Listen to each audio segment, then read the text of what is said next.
This was the first time we saw Paige really get guarded.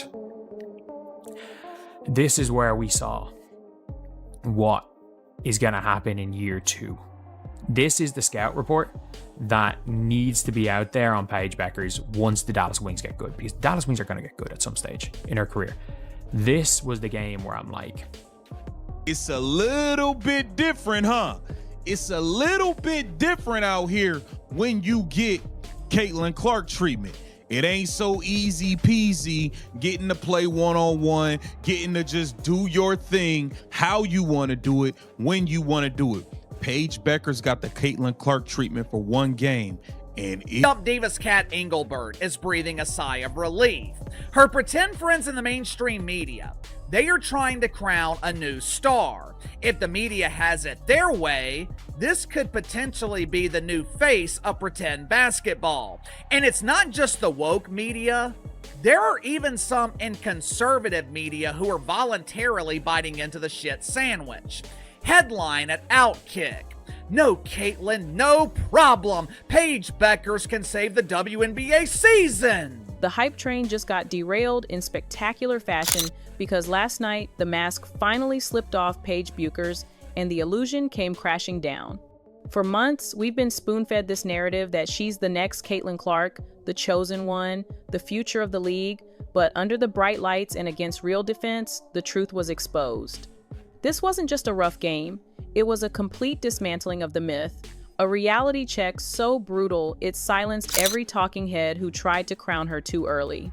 Seattle didn't just defend her, they tore the entire Paige Bueckers storyline to shreds on national television, and what we saw was not the rise of a superstar, but the unraveling of a manufactured prophecy. Paige Bueckers came into Seattle riding high off that 44-point explosion against the Sparks, and the media treated it like she had officially arrived, like the torch was already passed from Caitlin Clark to her. But the Storm weren't buying the headlines. They were locked in from the very first possession, throwing bodies at her, pressuring every dribble, making sure she felt the weight of real WNBA defense. And in that moment, the glamorous narrative collapsed because the same player who looked unstoppable just days earlier suddenly couldn't buy a bucket, couldn't create for her teammates, and couldn't handle the physicality. What was hyped as the beginning of a coronation turned into the night we saw the hype machine grind to a halt. The numbers told the whole story and they were brutal. 11 points total, 2 makes on 11 shots, 0 assists, just 2 rebounds. That's not the stat line of a rising superstar, that's the stat line of someone completely exposed by a team that came prepared. Seattle didn't let her coast on open looks or easy mid-range pull-ups. They treated her like Caitlin Clark gets treated every single night. They doubled her, blitzed her, pushed her off her spots, and Paige had no answers. Instead of looking like the polished savior the media promised, she looked lost, hesitant, and ordinary. One game of real pressure erased weeks of hype and showed us exactly why Clark is on a different level. And that's the difference the media never wants to talk about. Caitlin Clark has been absorbing this kind of punishment every single night since she stepped into the league. She's been hacked, shoved, and targeted with more flagrant fouls than anyone else, yet she still puts up historic numbers and drags her team into relevance. Paige Bueckers got that treatment for one game and completely folded, while Clark lives in that fire and keeps shining brighter. The Storm just gave everyone a reminder that it's one thing to score when defenses are soft and friendly, but it's another thing entirely to carry the weight of superstar pressure and still deliver. Clark does it every night. Paige couldn't survive it once. Seattle's defensive game plan wasn't complicated, but it was relentless, and that's what broke her down. They threw physical defenders at her, they rotated quickly, they showed double teams before she even touched the ball, and every single possession was a battle. Noah Quinn and the Storm staff made it clear they weren't going to let her play comfortable basketball, and the result was Paige looking rushed, second-guessing herself, and fading out of the game completely. The same smooth efficiency the media bragged about suddenly vanished the moment she faced real defensive attention, proving that numbers mean nothing if they're built on soft coverage and easy nights. And this is where the entire comparison to Caitlin Clark falls apart, because Clark has never been given that kind of cushion. From day one, she's been doubled at half court, hammered on drives, and forced to create under pressure that would break most players, yet she still finds a way to score and rack up assists. Paige's so-called efficiency was built on the opposite: wide-open looks, one-on-one matchups, and defenses that didn't even bother game planning for her. Seattle flipped the script for one night, and those pretty percentages crumbled instantly. 2 makes on 11 attempts is not efficiency, that's exposure. And it's exactly why the Clark comparisons were smoke and mirrors all along. The truth is, Paige didn't just struggle, she disappeared. And the silence from her biggest supporters was deafening. The same fans who were screaming that she was the face of the league had nothing to say once the lights got bright and the defense got real. Meanwhile, Clark has been living in that chaos, facing blitzes, triple teams, and relentless physicality, and she still finds ways to impact the game beyond scoring.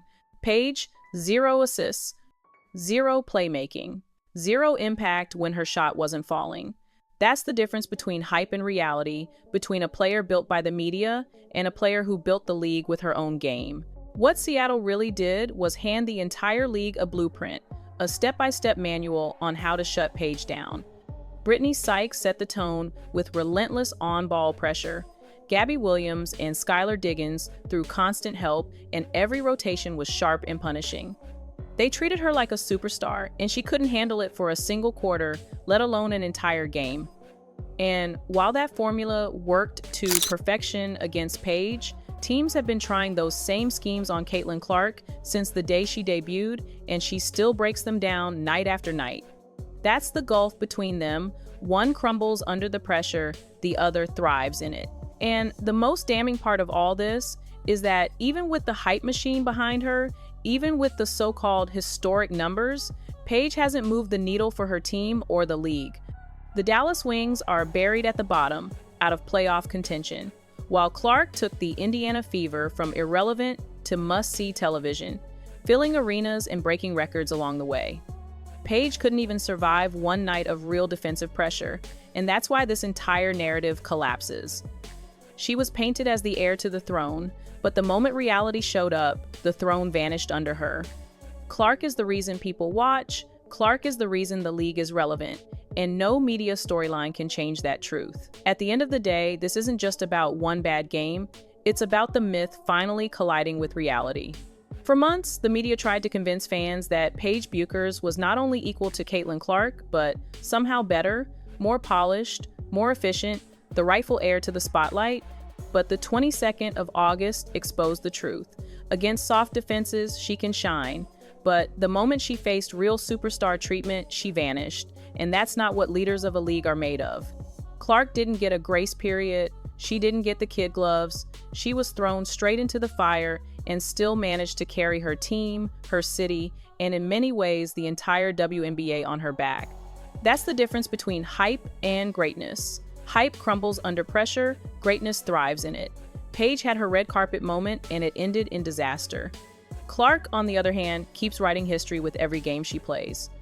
And when we look back at this season, it won't be remembered for Paige's inflated efficiency stats or 144-point night against a bad defense. It will be remembered as the year the hype machine finally broke down, and fans realized there is no next Caitlin Clark.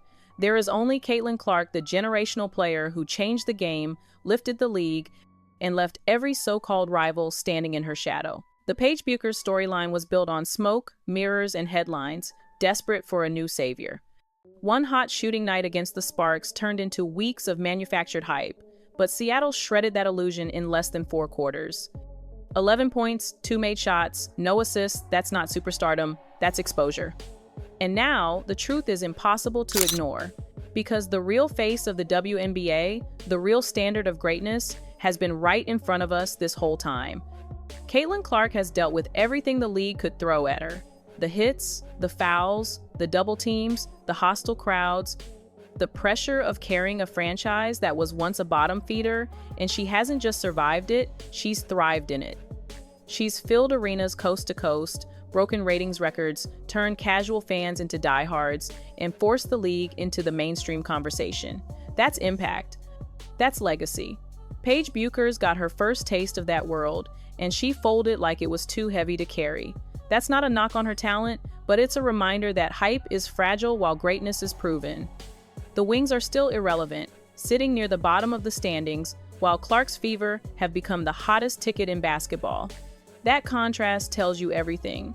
So when history looks back, it won't be asking if Paige Bueckers could have been the next Caitlin Clark. It'll be asking why the media ever tried to sell us that story in the first place. Because the truth is clear now, there is no next Caitlin Clark. There's only Caitlin Clark, a generational player who doesn't just dominate on the court, but changes the game itself. Everyone else, they're chasing her shadow, and after nights like the 22nd of August, it's obvious that some will never even come close. What happened in Seattle wasn't just a bad night at the office. It was a turning point, the moment where the carefully crafted Paige Bueckers narrative unraveled under the pressure of reality. For months, fans were told she was the answer, the rival, the successor, the player who would finally balance out Caitlin Clark's rise. But when the lights were the brightest and the defense was real, Paige's game evaporated. 11 points, 2 made shots, no assists. That's not the mark of a generational superstar. That's the mark of a player still protected by media headlines rather than proven by battles on the floor. Meanwhile, Caitlin Clark has carried the weight of the league on her shoulders since day one, and she's done it while taking hits that would send most players to the bench. She's been hacked, targeted, doubled, and blitzed on nearly every possession, and instead of collapsing, she built her legend in that fire. She transformed a struggling Indiana Fever into a franchise people actually believe in, filled arenas from coast to coast, and shattered records that will stand for decades. That's not hype, that's greatness carved in real time. And now the contrast is too glaring to ignore. Paige Bueckers had the spotlight, the red carpet, the perfect setup, and when challenged, she folded. Clark never got that luxury. She was thrown into the storm and became the storm. That's why fans chant her name, why arenas sell out, why the league's relevance skyrocketed the moment she stepped onto the floor. That's why every so-called next Caitlin Clark is doomed to fail.